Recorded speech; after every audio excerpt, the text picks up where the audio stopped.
Assalamualaikum warahmatullahi wabarakatuh. Alhamdulillah alladzi akrama hadhil ummah bihadha syahril karim, syahri dzil hijjati, wa faddala al-a'mala fi al-ashr al-awwali ala baqiyatil ayyami wasyuhur.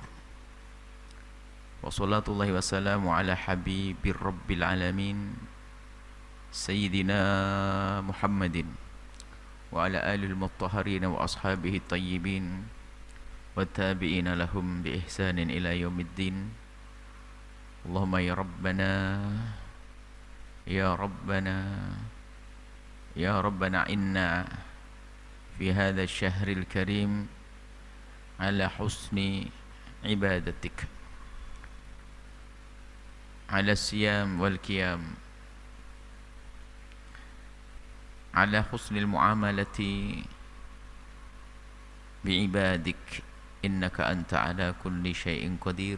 Allahumma ya rabbana arzuqna tawbata qabla al-maut wasyahadata indal maut wal jannata ba'dal maut. Amma ba'd. Yang sangat kami cintai, kami muliakan para perindu ridha Allah, para pecinta baginda Nabi sallallahu alaihi wasallam.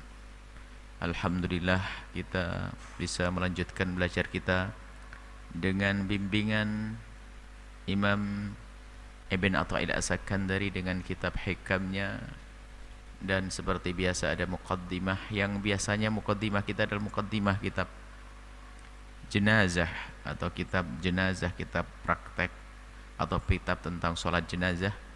Tapi di menjelang bulan Dzulhijjah dan di awal bulan Dzulhijjah ini kami hadirkan sekelumit dari poin-poin pembahasan dari buku Silsilah Fikih Praktis Korban. Dan sebelumnya ini juga perlu kami ingatkan yang sudah pernah kami sampaikan di majelis yang lain tentang keutamaan 10 awal Dzulhijjah ini. Mamin ayamin al-amalu sholih fihinna ahabbu wa afdalu a'dhamu indallahi min hadhil ayyamil ashri. Bahwasanya memang tidak ada hari, disebut oleh baginda Nabi, tidak ada hari-hari yang lebih bagus untuk beramal baik melebihi daripada 10 awal Dzulhijjah ini.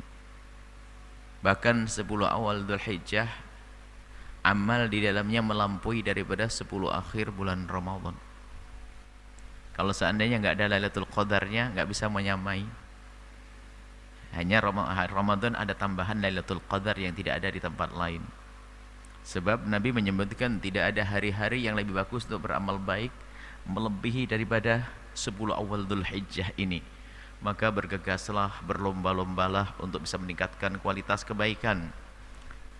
Kalau Anda semangat menghidupkan 10 akhir bulan Ramadan dan iktikaf di tempat ini, seharusnya kita harus membuat juga kumpul di sini 10 hari, 10 awal Dzulhijjah. Kalau memang Anda rindu berbuat baik di hari-hari itu, di bulan Ramadan, akhir Ramadan, Anda harus lebih rindu untuk menghidupkan malam-malam ini atau siangnya. Siang dengan bersedekah, siang dengan berpuasa, siang dengan melakukan kebaikan, di malam juga di 10 awal Dzulhijjah ini. Dimulai daripada seperti Nabi menyatakan fa'aktiru fiha, hendaklah engkau memperbanyak di bulan itu, di hari-hari tersebut, minat tahlili wat takbiri wat tasbihi wat tahmidi wat takbir, memperbanyak tasbih, tahlil dan tahmid, memperbanyak baca subhanallah walhamdulillah wala ilaha illallah akbar. Dan juga amal-amal yang lainnya yang biasa kita lakukan dari kebaikan-kebaikan, maka di bulan ini, di hari-hari ini akan dilipat gandakan lebih lagi. Sedekah, perbanyaklah sedekah. Ayo, mumpung kita di 10 awal bulan Dzulhijjah. Termasuk di antaranya amalan, ada amalan yang spesial dan adanya hanya di bulan Dzulhijjah, yang tidak ada di tempat lain. Kalau puasa masih ada di tempat lain. Kemudian bersedekah bisa di tempat lain, tapi ada satu amalan yang tidak ada kecuali hanya di bulan Dzulhijjah, yaitu menyembelih korban dan melaksanakan ibadah haji. Semoga semuanya yang sudah haji bisa haji lagi, Yang belum pernah naik haji semoga dimudahkan oleh Allah untuk bisa naik haji karena Allah. Sebab sekarang ada haji jor-joran, bukan karena Allah. Ada umroh jor-joran, tapi kita pengen semuanya karena Allah Subhanahu wa taala. Baik, kurban juga demikian. Maka kurban pahalanya luar biasa. Kalau Anda nyembelih kambing di hari-hari biasa dapat pahala untuk sedekah, tapi kalau sudah di hari raya kurban dilipat gandakan pahalanya oleh Allah Subhanahu wa taala. Dan harus Anda ketahui bahwasanya kurban seumur hidup, bukan seumur hidup sekali, tapi setiap kali kita bertemu bulan Dzulhijjah kita disunahkan untuk menyembelih kurban.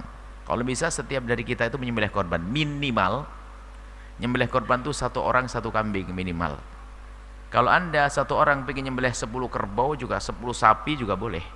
Dan banyak orang-orang yang diberi Allah rezeki yang banyak, dia satu orang tapi nyembelih 100 sapi ada minimal. Jadi selama ini kita itu minimal saja enggak. Mau repot ini. Minimal ya. Satu kambing satu orang kan begitu. Ini saja tidak kita hidupkan, ditambahi dengan kesalahpahaman, dipikir nyembelih korban itu seumur hidup sekali. Kalau sudah korban diajak korban lagi nggak mau karena salah paham. Yang salah paham ya salah paham. Sehingga kalau diajak berkorban bilang sudah kapan 10 tahun yang lalu. Nah ini kan repot. Setiap tahun kita disunahkan untuk bisa berkorban dan berniatlah untuk itu karena pahala besar. Dan juga untuk menghidupkan hari raya itu betul-betul hari raya kesenangan.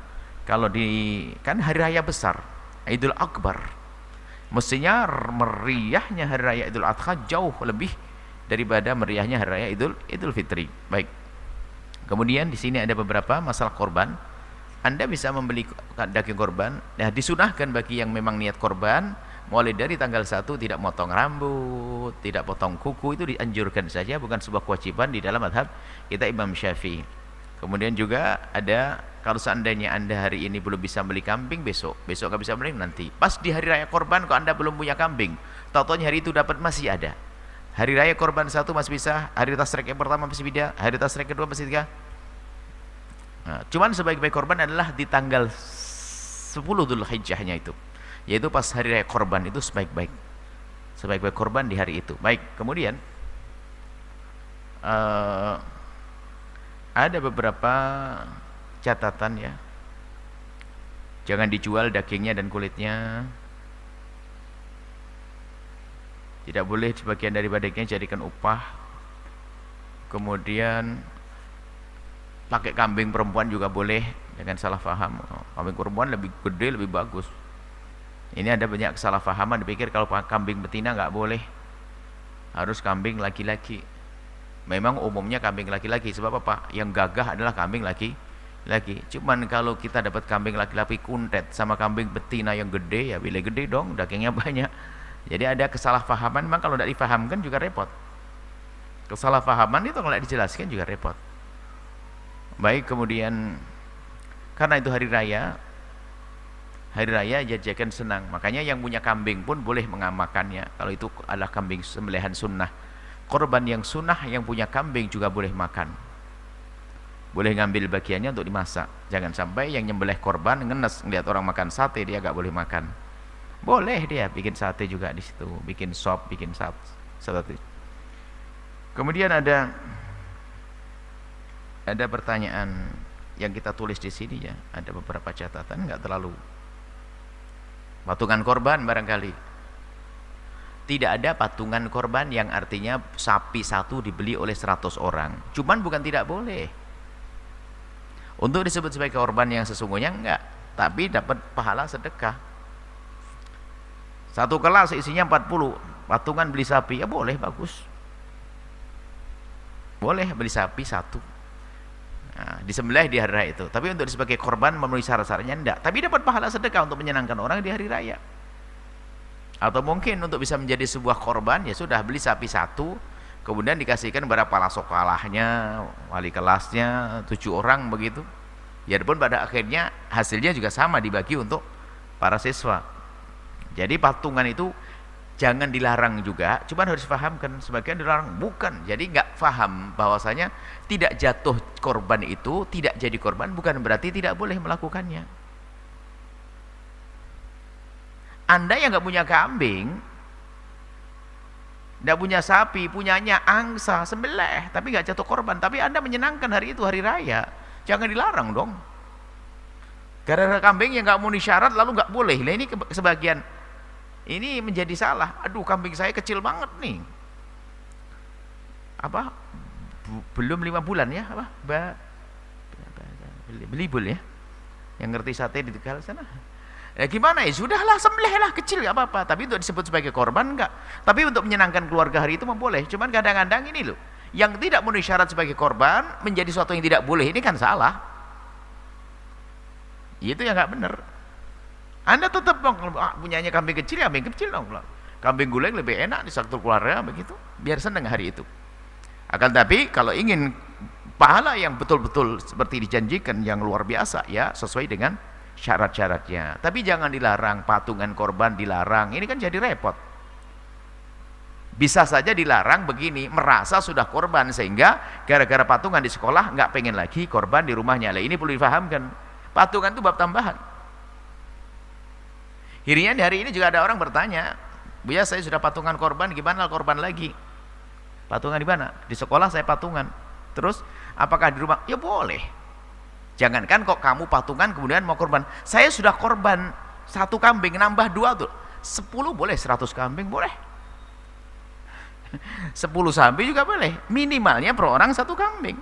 Kalau Anda punya 10 sapi, ayo sembelih, bismillah. Enggak apa-apa, gitu loh. Jadi kadang-kadang ini perlu difahamkan. Karena intinya adalah di hari itu kita menyembelih korban untuk menyenangkan kaum muslimin. Indah. Lah baik kaum muslimin, apakah boleh diberikan pada orang kafir? Lah ini mungkin ada pertanyaan. Tetangga kita yang kafir. Anda itu hidup bersama, Islam tidak mengajari kebencian. Kalau daging korban ada dalam mazhab Syafi'i, ada pembagiannya. Kalau dalam mazhab Imam Syafi'i, kalau kambingnya korban yang wajib, hendak pertama dibagi orang kafir dhimmi atau harbi. Kalau kafir harbi, orang kafir yang memusuhi Islam nggak boleh kita kasih. Tapi kalau orang kafir yang hidup berdampingan dengan kita, orang non muslim, Yahudi, Nasrani, Hindu, Buddha di kiri kanan kita, hidup baik dengan kita, ya boleh. Untuk mereka ini dalam mazhab Imam Syafi'i dibedakan antara kalau kambing korban yang wajib karena nazar tidak boleh, tapi kambing sunnah boleh. Tapi jumhur ulama mengatakan boleh, tapi hukumnya hanya makruh. Makruh itu bukan sesuatu yang haram, makruh, bahkan bisa saja kemakruhan itu akan hilang jika melihat pentingnya kebersamaan yang harus diwujudkan di saat hidup bertetangga.